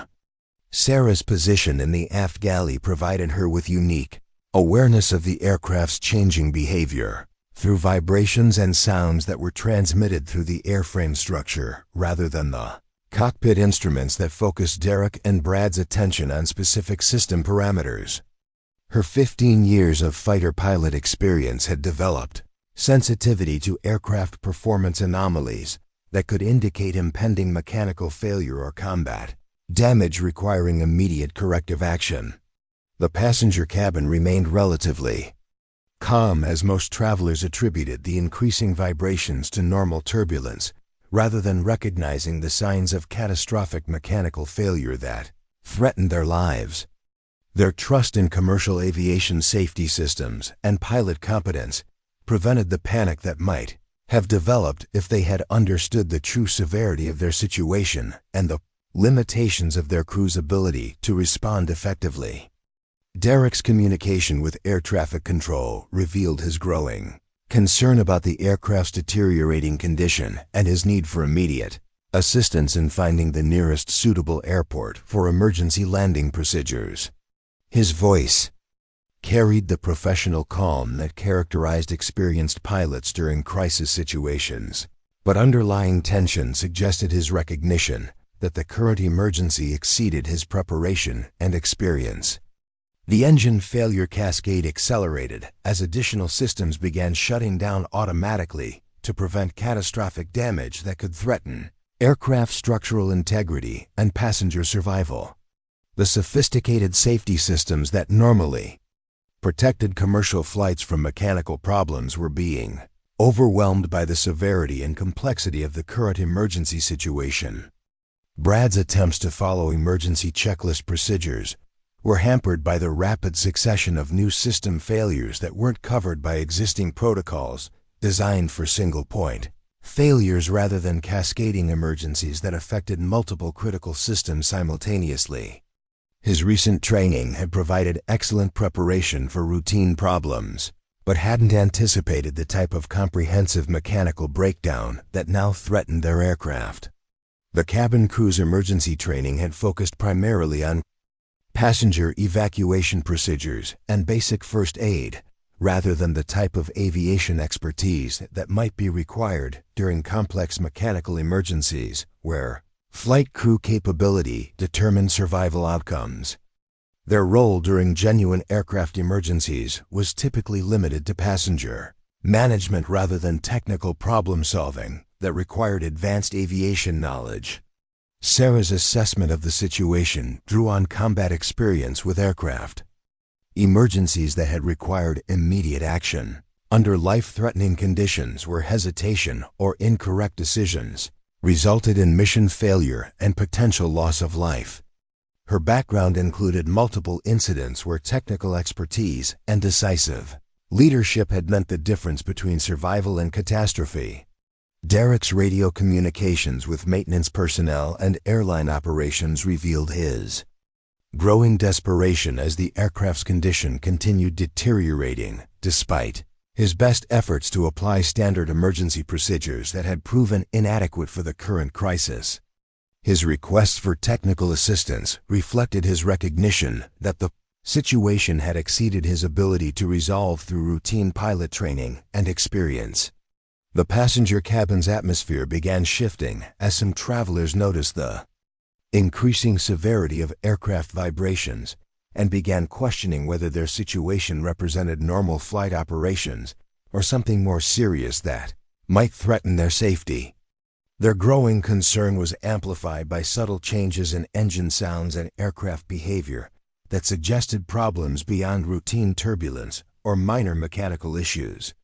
Brad's instrument readings indicated multiple engine failures that threatened the aircraft's ability to maintain altitude and controlled flight, creating a situation that approached the limits of what commercial aviation safety systems were designed to handle during emergency conditions. His training had never included scenarios where multiple critical systems failed simultaneously while crossing remote terrain with limited airport options. The flight attendant intercom system crackled to life as Derek prepared to make announcements that would inform passengers about their emergency situation without creating panic that could complicate evacuation procedures if immediate landing became necessary. His words would need to balance honesty about their situation with reassurance that professional crew members were working to ensure passenger safety. Sarah's military instincts recognized the distinctive sound signature of catastrophic engine failure that had been permanently etched in her memory during combat missions, where aircraft damage required immediate response and exceptional airmanship to prevent total mission failure. Her experience with F-22 emergency procedures provided knowledge that could prove invaluable during the current crisis if applied correctly. The cockpit voice recorder captured Derek's increasingly desperate communications with air traffic control, as he requested immediate assistance and emergency landing clearance at the nearest suitable airport, his professional composure beginning to crack under the pressure of managing a situation that exceeded his training and threatened the lives of everyone aboard the aircraft. Derek Morrison's voice carried a tremor of uncertainty as he keyed the passenger address system, his 15,000 hours of commercial flying experience suddenly feeling inadequate for the crisis that was rapidly overwhelming his aircraft's critical systems. The cockpit around him had transformed from a familiar environment of routine operations into a maze of warning lights, alarm sounds, and diagnostic messages that painted a terrifying picture of cascading mechanical failure. "Ladies and gentlemen, this is Captain Morrison speaking," he began, his words carefully measured to convey necessary information without triggering passenger panic that could complicate emergency procedures. "We're currently experiencing some technical difficulties with our engines that require immediate attention. As a precautionary measure, we'll be making an unscheduled landing at the nearest available airport." His announcement triggered immediate concern throughout the passenger cabin as travelers began questioning the severity of their situation and the likelihood that their aircraft could safely reach an emergency landing site before complete system failure occurred. The euphemistic language of technical difficulties couldn't completely mask the underlying desperation in Derek's voice as he struggled to maintain professional composure. Brad Thornton's hands moved frantically across the instrument panel as he attempted to implement emergency procedures that had seemed straightforward during simulator training but proved inadequate for the complex reality of multiple simultaneous system failures. His recent graduation from Atlantic Sky's accelerated program had provided excellent theoretical preparation but limited real-world experience with genuine emergencies that tested pilot skill under extreme pressure. The aircraft's flight management systems continued reporting deteriorating engine performance and hydraulic pressure losses that threatened the crew's ability to maintain controlled flight, creating a cascade of problems that exceeded the scope of any emergency scenario included in their training programs. The sophisticated automation that normally assisted pilot decision-making was being overwhelmed by the severity and complexity of the mechanical failures. Sarah's position in the aft galley provided her with immediate awareness of the aircraft's changing flight characteristics through vibrations and sound patterns that her combat experience had taught her to interpret with precision.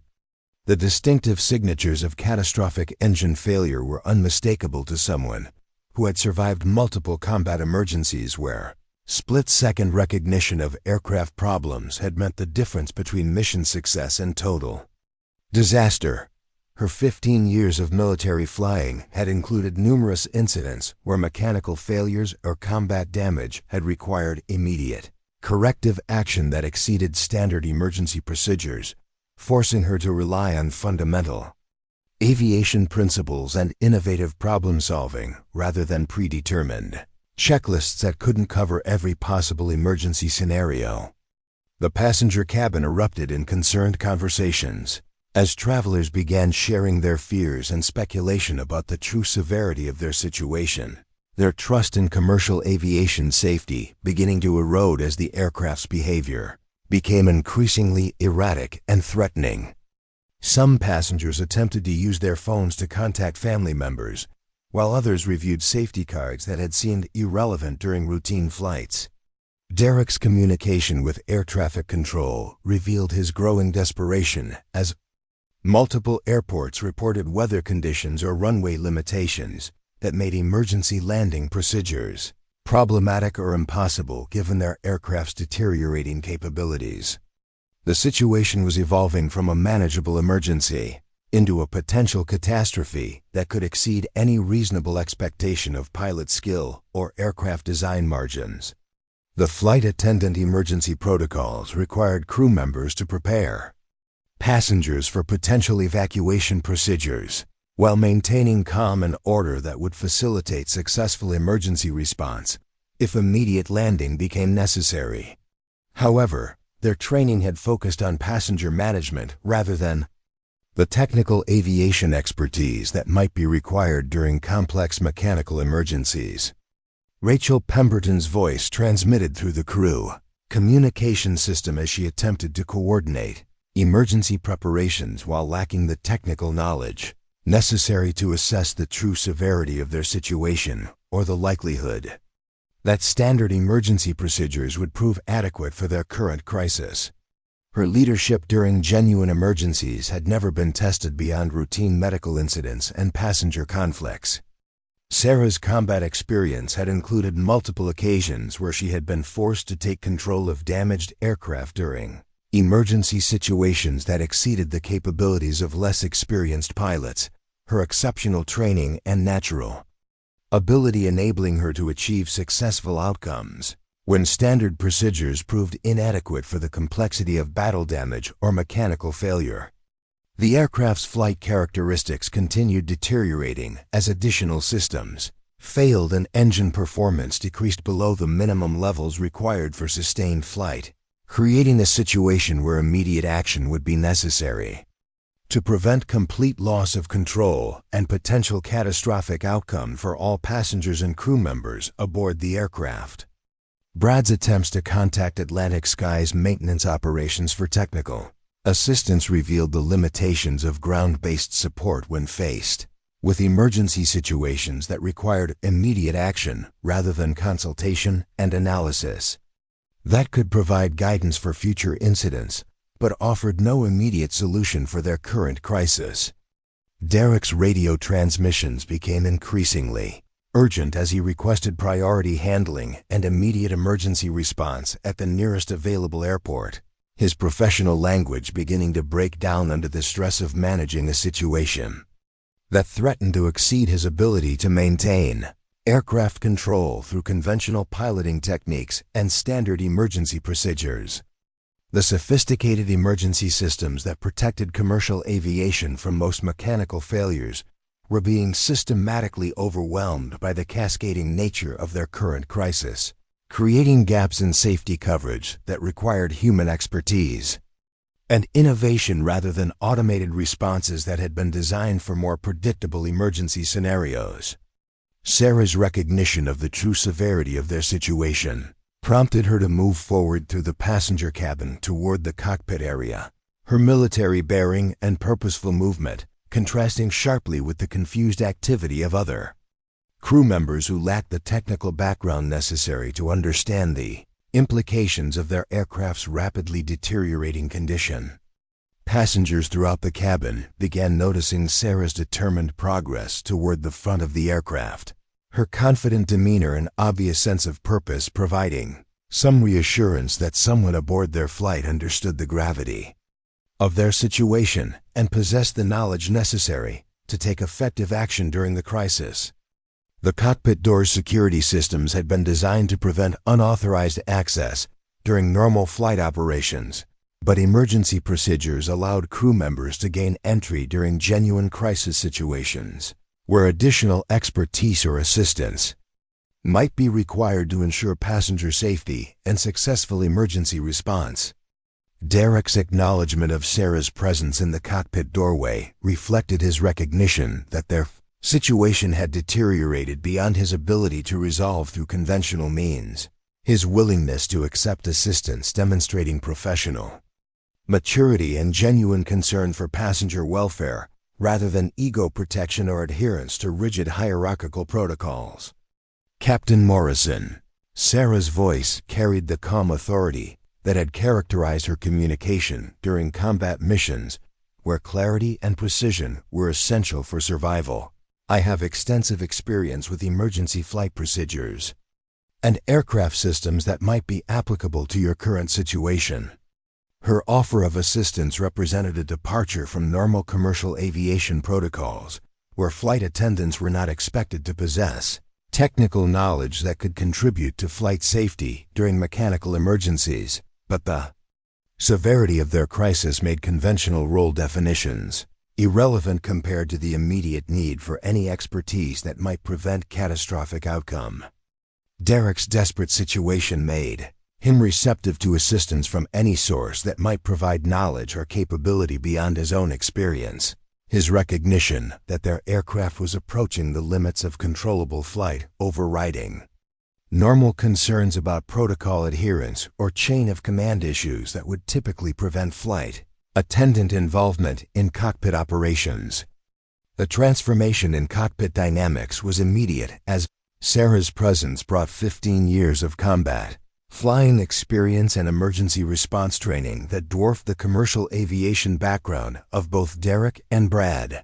Her knowledge of advanced flight systems and emergency procedures, providing capabilities that neither pilot possessed, despite their professional certification and experience.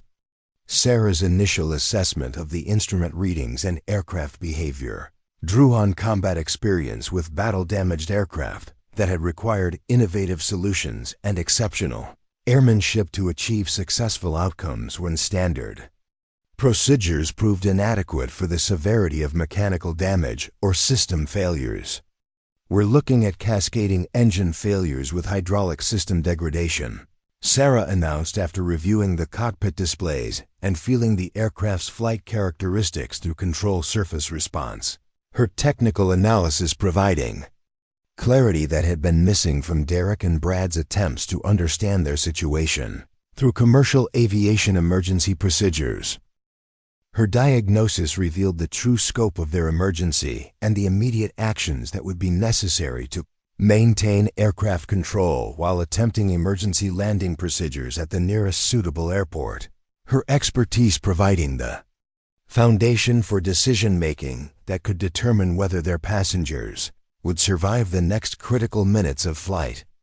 Derek's relief at having someone aboard who understood the technical aspects of their emergency was tempered by his recognition that even exceptional expertise might not be sufficient to overcome the severity of their mechanical failures and the limitations imposed by their aircraft's rapidly deteriorating condition. The passenger cabin had fallen into tense silence as travelers sensed the gravity of their situation through the aircraft's increasingly erratic behavior and the obvious concern of crew members who were attempting to implement emergency procedures, while lacking clear understanding of their prospects for successful emergency landing. Sarah's hands moved across the flight controls with the precision and confidence that had characterized her manipulation of fighter aircraft systems during combat missions where hesitation or uncertainty could result in mission failure and loss of life. Her muscle memory and technical knowledge enabling immediate assessment and corrective action. The aircraft responded to Sarah's inputs with improved stability and control authority that provided hope for successful emergency landing procedures. Her understanding of advanced flight dynamics and emergency systems enabling her to extract maximum performance from their damaged aircraft despite the severity of their mechanical problems. Captain Morrison, with your permission, I can attempt emergency procedures that might extend our flight time and improve our landing options, Sarah offered while demonstrating her ability to maintain aircraft control through techniques that exceeded conventional commercial aviation training, but drew on advanced military procedures designed for combat damage scenarios. Derek's immediate acceptance of Sarah's assistance reflected his recognition that their survival now depended on capabilities that exceeded his own training and experience, his professional pride becoming irrelevant compared to the immediate need for any expertise that might prevent catastrophic outcome for everyone aboard their aircraft. The transformation of cockpit operations from desperate emergency management to controlled crisis response demonstrated the difference between theoretical training and genuine expertise. Sarah's combat experience providing the foundation for innovative solutions that conventional procedures couldn't address during their unprecedented emergency situation. Air traffic control communications reflected growing awareness of the severity of flight.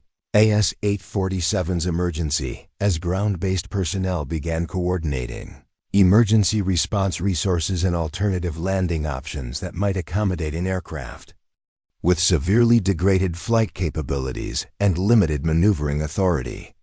Sarah's communication with air traffic control carried the professional competence and technical precision that characterized military aviation operations. Her ability to provide accurate assessment of their aircraft's capabilities and limitations, enabling ground personnel to prepare appropriate emergency response and runway selection for their anticipated arrival.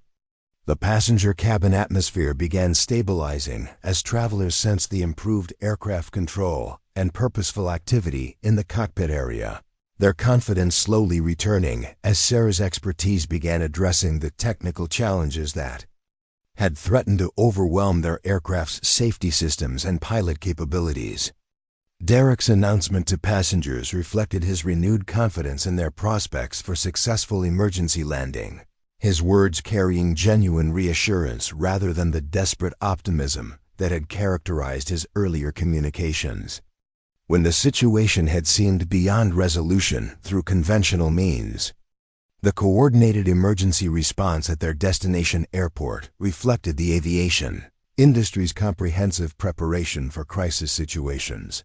But the success of their landing would ultimately depend on Sarah's ability to maintain aircraft control and execute approach procedures that exceeded the normal parameters of commercial aviation operations. General Catherine Rodriguez emerged from the black SUV with the commanding presence that had characterized her rise through Air Force ranks to become one of America's most respected military aviation leaders, her uniform bearing decorations that represented decades of service and exceptional performance in positions of increasing responsibility and complexity. Her presence at Miami International Airport reflected the Pentagon's interest in a developing situation that involved classified personnel and potential security implications. Her staff car had been directed to a restricted area of the airport, where emergency vehicles and media personnel were gathering to witness the arrival of Flight AS-847, the aircraft that had captured national attention through social media posts and news reports about an extraordinary emergency landing performed by someone whose identity had not yet been revealed to public audiences. Colonel James Mitchell stepped from the passenger side of the vehicle with the precise military bearing that had earned him recognition as one of the Air Force's premier fighter squadron commanders, his combat experience and leadership credentials, providing him with unique perspective on the aviation expertise that had been demonstrated during the emergency flight procedures that saved 300 civilian lives.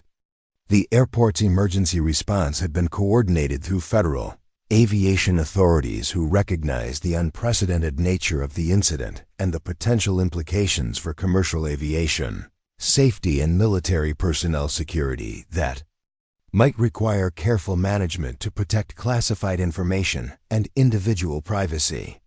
Major Lisa Thompson emerged from the second military vehicle with her flight suit and equipment that identified her as an active-duty fighter pilot whose current assignment included liaison duties with civilian aviation authorities during incidents involving military personnel or security-sensitive situations that required coordination between Defense Department and Federal Aviation Administration operations.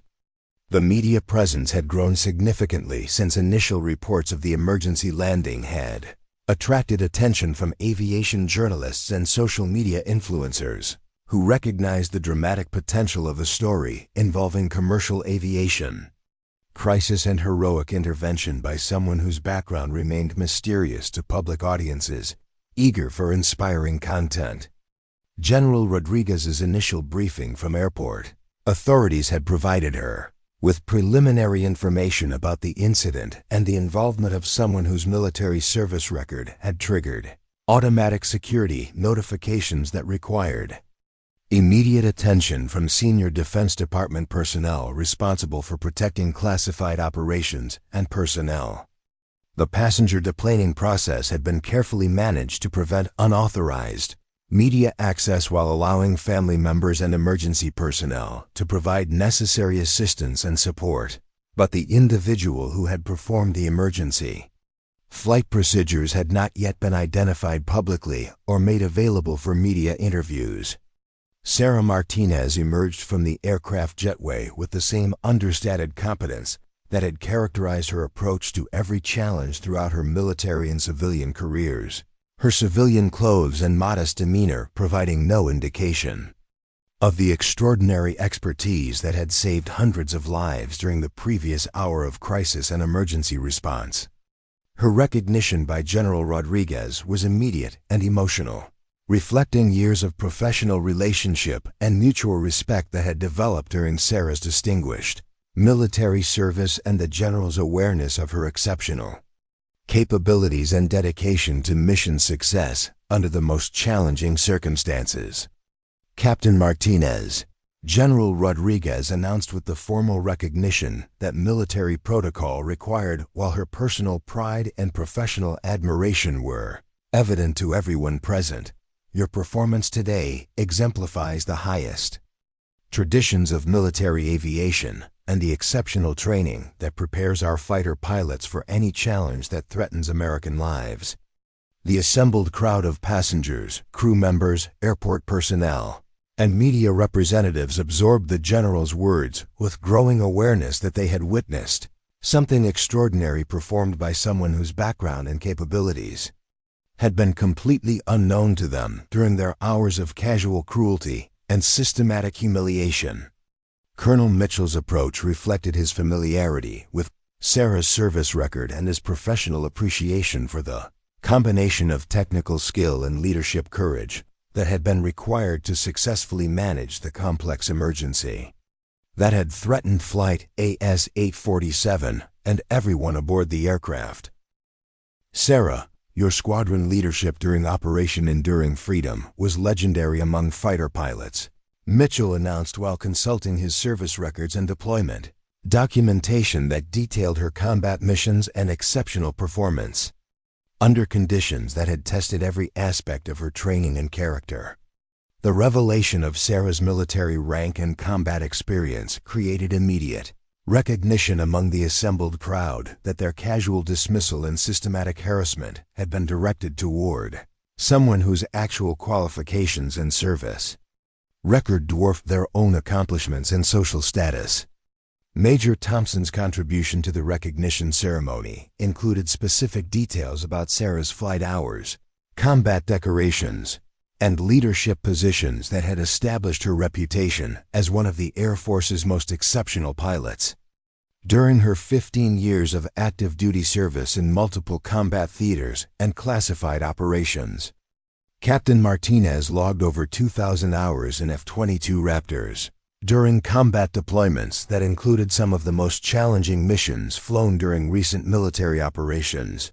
Thompson announced while reviewing documentation that had been declassified for public recognition of Sarah's extraordinary service and continuing contributions to national security. The passenger crowd that had participated in Sarah's humiliation began recognizing the magnitude of their error in judgment and the extraordinary competence of someone they had dismissed based on superficial appearances and economic assumptions that had no relationship to actual capability or character. Victoria Chun's smartphone remained silent as she absorbed the implications of her social media posts and livestream commentary that had portrayed someone whose actual accomplishments and service record represented everything she claimed to value in terms of excellence, innovation, and professional achievement under pressure. Robert Sterling III found himself unable to maintain the arrogant composure that had characterized his treatment of Sarah throughout the flight, his inherited privilege and manufactured superiority seeming pathetically inadequate compared to genuine achievement and service that had been earned through exceptional performance and personal sacrifice. Amanda Blackstone's legal Training provided her with immediate recognition of the potential consequences for her participation in the systematic harassment of someone whose military service and professional accomplishments could become the foundation for significant legal liability and career damage if her behavior became public knowledge. The pharmaceutical executives who had demanded Sarah's removal from the flight found themselves confronting the reality that their corporate success and financial influence had led them to attack someone whose contributions to national security and public safety dwarfed their own professional achievements despite their wealth and social status. Ashley Williams, Michael Torres, and Jennifer Lewis faced the immediate recognition that their workplace bullying and systematic intimidation had been directed toward someone whose military leadership experience and technical competence exceeded anything their civilian careers had required or developed. The transformation of public perception was immediate and comprehensive as social media posts, news reports, and witness testimonies began spreading the story of Captain Sarah Martinez's extraordinary emergency landing and the systematic harassment she had endured from passengers and crew members who had failed to recognize her exceptional qualifications and service record. General Rodriguez's final announcement provided official recognition of Sarah's continuing contributions to aviation safety and national security through her civilian career that maintained the same standards of excellence and dedication that had characterized her military service.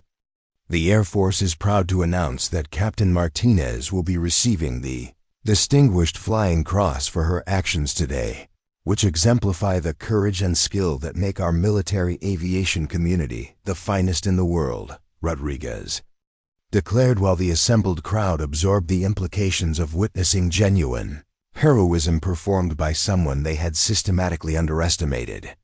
Sarah Martinez stood before the assembled crowd at Miami International Airport with the same quiet dignity that had characterized her response to hours of systematic harassment and professional humiliation. Her military bearing and calm demeanor, contrasting sharply with the emotional reactions of passengers and crew members, who were beginning to comprehend the magnitude of their collective failure in judgment and character. Her first words were directed toward Captain Derek Morrison and co-pilot Brad Thornton, whose professional gratitude and personal humility reflected their recognition that Sarah's expertise had saved their careers and possibly their lives during the emergency that had exceeded their training and experience. Captain Morrison, your willingness to accept assistance during crisis situations demonstrates the professional maturity that separates good pilots from exceptional ones, Sarah acknowledged while recognizing that civilian aviation operated under different constraints and protocols than military operations, where collaboration and resource utilization were essential for mission success. Her approach to addressing the passengers who had participated in her humiliation reflected military leadership training that emphasized corrective action and learning opportunities rather than personal revenge or vindictive responses that would diminish her own character and professional reputation. To the passengers and crew members who questioned my qualifications this morning, Sarah continued with measured words that carried authority without malice. I hope today's events have provided some perspective on the importance of treating all individuals with basic respect, regardless of their appearance or assumed social status. Victoria Chun's technology empire had been built on innovation and problem-solving under pressure, making her recognition of Sarah's exceptional capabilities particularly meaningful and her earlier behavior correspondingly shameful when measured against her own professional values and standards for evaluating talent and competence. Captain Martinez, your performance today represents everything I claim to value in terms of excellence and grace under pressure, Victoria announced while her social media followers watched her public acknowledgement of error and her recognition of genuine achievement that transcended superficial appearances and economic status. Robert Sterling III found himself confronting the reality that inherited privilege and financial success provided no foundation for evaluating individual worth or professional competence. his earlier arrogance seeming pathetically juvenile compared to the authentic authority that Sarah had demonstrated through performance rather than position. "I owe you an apology that goes far beyond words," Sterling acknowledged while recognizing that his behavior had revealed character deficiencies that no amount of wealth or social status could compensate for when measured against genuine service and accomplishment.